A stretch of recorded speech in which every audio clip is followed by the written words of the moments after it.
जैसा कि हमने आपके इनविटेशन में रखा था, आज जो केजरीवाल जी की सरकार, आम आदमी पार्टी की 11 साल की सरकार और भारतीय जनता पार्टी की लगभग 10 साल की जो सरकार है, उसके काले कारनामों के ऊपर एक श्वेत पत्र आज कांग्रेस जारी करने जा रही है। और इस समारोह में विशेष रूप से विस्तार से चर्चा करने के लिए हमारे आदरणीय ऑल इंडिया कांग्रेस कमेटी के ट्रेजरर, माननीय सांसद, दिल्ली के पूर्व कांग्रेस कमेटी के अध्यक्ष श्री अजय माकन जी विशेष वार्ता के लिए यहाँ पर उपस्थित हैं। हमारे बीच में उपस्थित हैं हमारे incharge, All India Congress Committee के इंचार्ज, दिल्ली इंचार्ज श्री काजी निजामुद्दीन साहब हमारे बीच में उपस्थित हैं। ऑल इंडिया कांग्रेस कमेटी के सेक्रेटरी, दिल्ली के इंचार्ज श्री सुखविंदर डैनी साहब। दूसरी तरफ एक और हमारे जुझारू साथी एआईसीसी के सेक्रेटरी माननीय दानिश अब्रार साहब, डॉक्टर नरेंद्र नाथ जी से हम सब परिचित चेहरे हैं। हमारे बीच में भाई अभय दुबे जी भी हैं, जो विशेष रूप से ऑल इंडिया कम्युनिकेशन डिपार्टमेंट की तरफ से आने वाले समय में भी लगातार हमारे और आपके बीच में बने रहेंगे। तो मैं सबसे पहले चाहूँगा कि हम जो आज का जो श्वेत पत्र है, जो इन दोनों सरकारों के काले कारनामों को उजागर करने वाला एक श्वेत पत्र हमने तैयार किया है, तो सबसे पहले सर हम उसको लॉन्च कर देते हैं। एक बारी सभी साथियों से रिक्वेस्ट है खड़े होकर।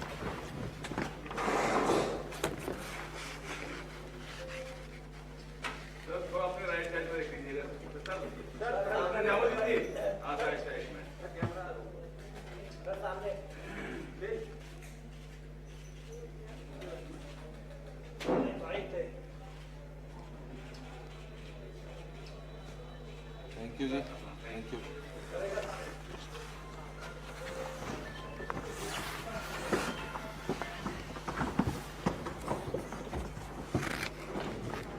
साथियों, जैसा कि आप जानते हैं कि दिल्ली में आम आदमी पार्टी की सरकार पिछले 11 सालों से है और इसी प्रकार से 2013 से दिल्ली में जो केंद्र सरकार है वो भारतीय जनता पार्टी की है। दिल्ली की जनता को बहुत उम्मीदें थी और बहुत उम्मीद के साथ इन दोनों सरकार को जहां चुनने का काम दिल्ली की जनता ने किया था, आज 11 साल के बीतने के बाद अगर दिल्ली की जनता कुछ महसूस करती है तो सिर्फ और सिर्फ उनको वादों के अलावा अगर कुछ मिला है तो वो धोखा मिला है। और जैसा आप जानते हैं कि दिल्ली, जिसमें 15 साल हमारी कांग्रेस की सरकार रही, आदरणीय शीला दीक्षित जी की सरकार रही, उस समय दिल्ली ने नए आयाम गढ़े, चाहे वो डेवलपमेंट की बात हो, चाहे सोशल सेक्टर की बात हो, चाहे प्रदूषण की बात हो, महिलाओं के सम्मान की बात हो, बुजुर्गों को पेंशन की बात हो, गरीबों को राशन कार्ड और सिलेंडर्स देने की बात हो, या दिल्ली में हर रोज बनते मेट्रो का जाल, बढ़ता हुआ मेट्रो का जाल हो, सीएनजी की बसेस का बेड़ा हो, या हर रोज बनते नए फ्लाईओवर्स हो, नए स्टेडियम्स हो, दिल्ली को एक वर्ल्ड क्लास सिटी की ओर एक मजबूत नींव मैं मानता हूं कि उस 15 साल के दौरान रखी गई। लेकिन एक सौदागर आया 11 साल पहले, उसने सपना दिखाया कि हम भ्रष्टाचार खत्म करेंगे, हम दिल्ली को और बेहतर बनाने का काम करेंगे। और कहीं ना कहीं दिल्ली की जनता उनके झांसे में आकर उनको एक बहुत बड़ा बहुमत देने का काम दिल्ली की जनता ने किया। उम्मीद थी कि फ्री बिजली मिलेगा, फ्री पानी मिलेगा, सड़कें बेहतर होंगी। उन्होंने सपना दिखाया था कि हम दिल्ली को पेरिस और लंदन बना देंगे, यहाँ की यमुना को थेम्स नदी के जैसा बना देंगे और दिल्ली का प्रदूषण कम करेंगे। लेकिन जैसा और आपके और हमारे सामने है कि दिल्ली आज कूड़ों का ढेर हो गया है, आज दिल्ली गड्ढों का शहर हो गया है, आज बुजुर्गों को पेंशन नहीं मिलती है, आज गरीब आदमी को राशन कार्ड नहीं मिलता है, लोगों को गंदे पानी से सब्र करना पड़ रहा है और लगातार बिजली के बिल जहां बढ़ रहे हैं, वहीं दिल्ली की जो तरक्की है, इंफ्रास्ट्रक्चर है, वो भी पूरी तरीके से कहीं ना कहीं थमी और रुकी हुई नजर आती है। मैं अपनी बात खत्म करना चाहूंगा क्योंकि विस्तार से इन सभी मुद्दों पर हमारे श्वेत पत्र पर आदरणीय अजय माकन जी विस्तार से चर्चा करेंगे। उसके पश्चात काजी निजामुद्दीन साहब आप सबका धन्यवाद भी करेंगे। तो मैं सिर्फ अपनी एक बात कह के दिल्ली में तरक्की मुस्कुराएगी, कांग्रेस की सरकार फिर से आएगी, इस स्लोगन के साथ माननीय अजय माकन जी को आमंत्रित करता हूं कि वो आगे की कार्रवाई।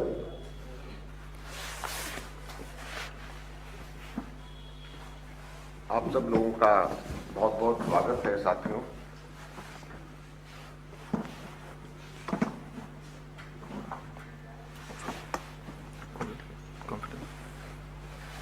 आप सब लोगों का बहुत बहुत स्वागत है। दिल्ली के अंदर केजरीवाल को अगर सही मायने में एक शब्द से उसको डिस्क्राइब करना हो तो उसको जिस शब्द से डिस्क्राइब किया जा सकता है वो है फर्जीवाल। क्योंकि अगर कोई फर्जीवाड़े का राजा है पूरे देश के अंदर तो वो फर्जीवाल केजरीवाल है।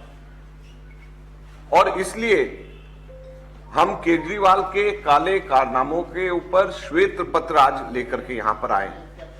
केजरीवाल के सरकार के काले कारनामों के ऊपर श्वेत पत्र, और ये केवल केजरीवाल सरकार नहीं बल्कि केंद्र की भाजपा सरकार के ऊपर भी लागू होगा, आप देखेंगे जब हम इस पे बताएंगे।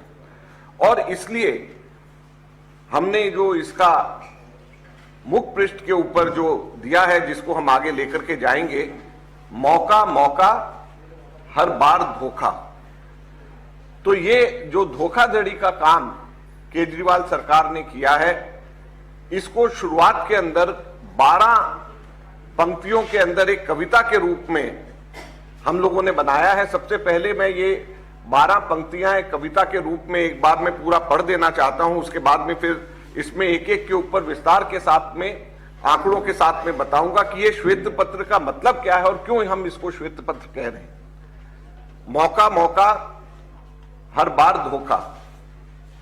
कोरोना काल में लगा रहा लाशों का अंबार, बस सेंट्रल विस्टा और शीश महल पर ही केवल बरसा प्यार।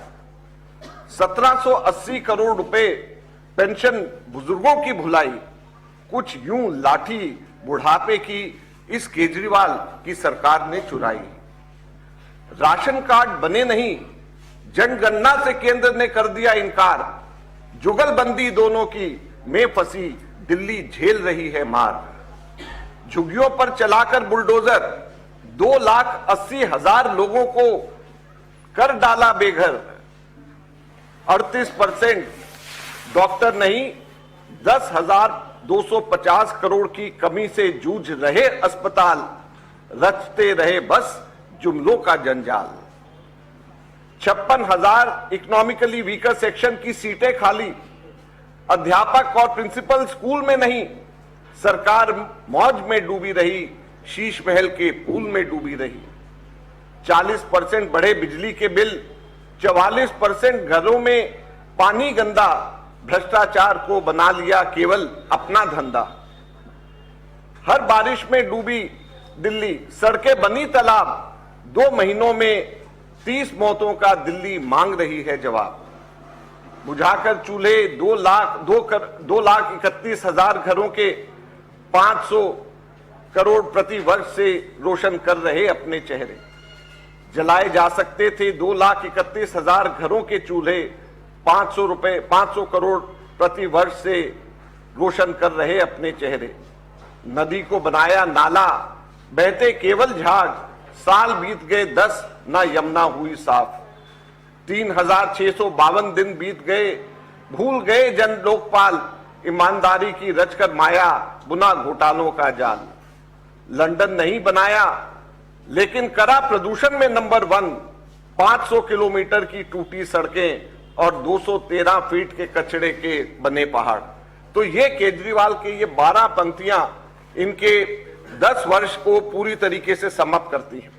अगर हम एक एक करके देखें तो कोरोना काल के अंदर जहां पे लाशों का जंजाल था, जहां पर लोगों को अपनी डेड बॉडीज अपने रिलेटिव्स की जलाने के लिए, उसके संस्कार करने के लिए कई कई दिन की वेट करना पड़ता था।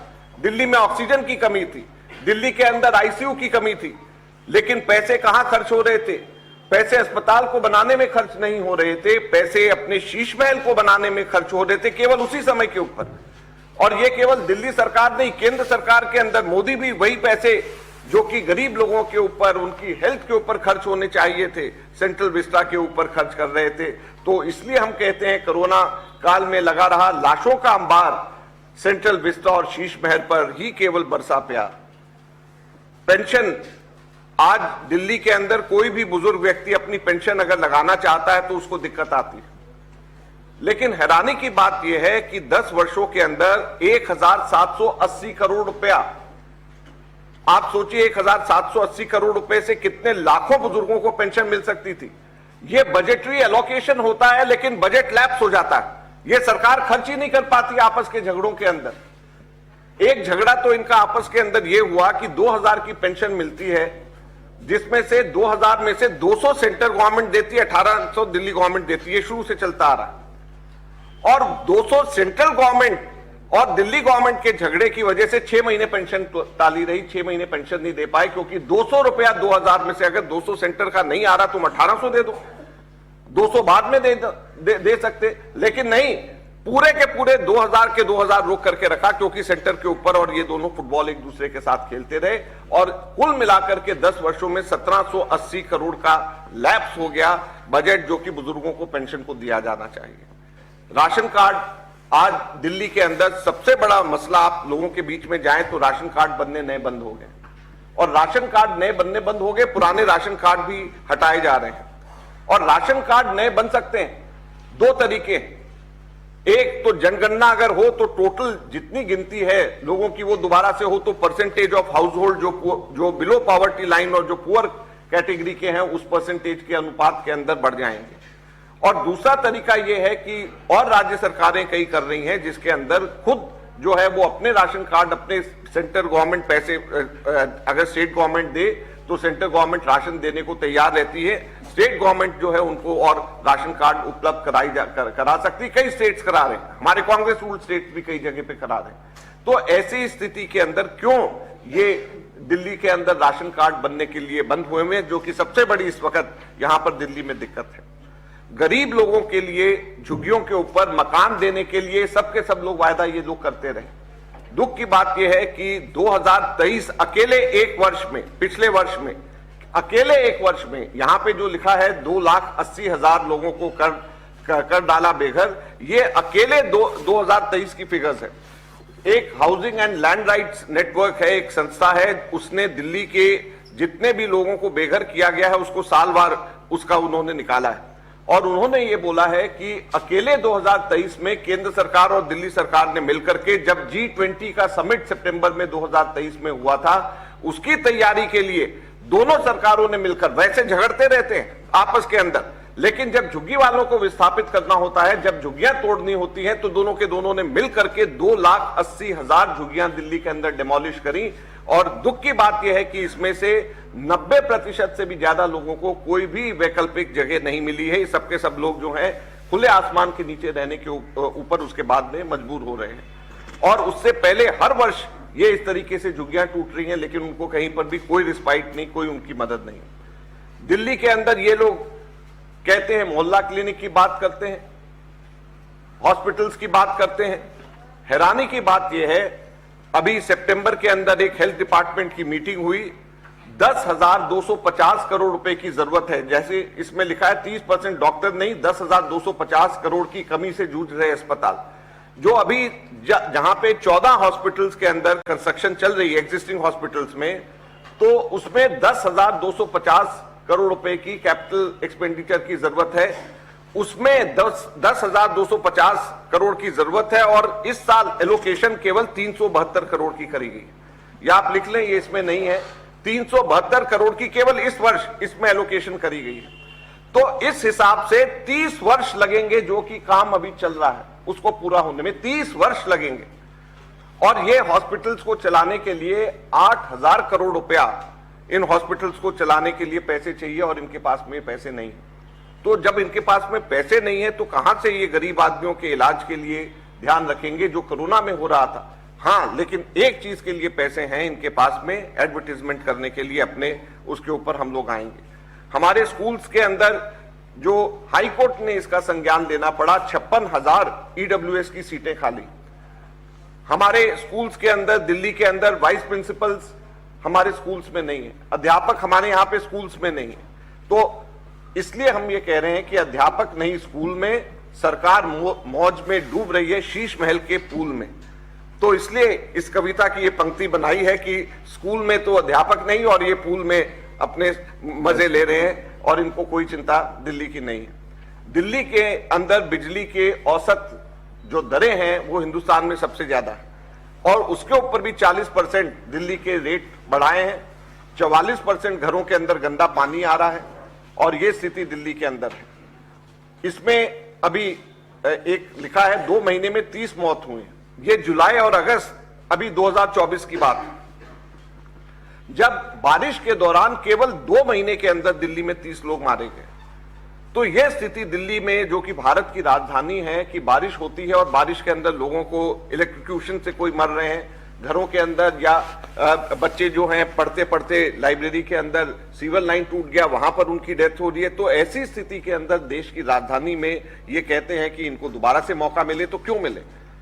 500 करोड़ रुपए प्रति वर्ष ये एडवर्टीजमेंट पे खर्च करते हैं और हम लोगों ने कैलकुलेट किया है कि इससे 2,31,481 घरों में चूल्हे जलाए जा सकते थे, फ्री इनके गैसेस दिए जा सकते थे, 1 साल का पूरा हम लोग कर सकते थे अगर इतना ही पैसा लोगों को हम देते कि आप यहाँ पे गैस कनेक्शन या गैस सिलेंडर्स आपको दिया जा सके।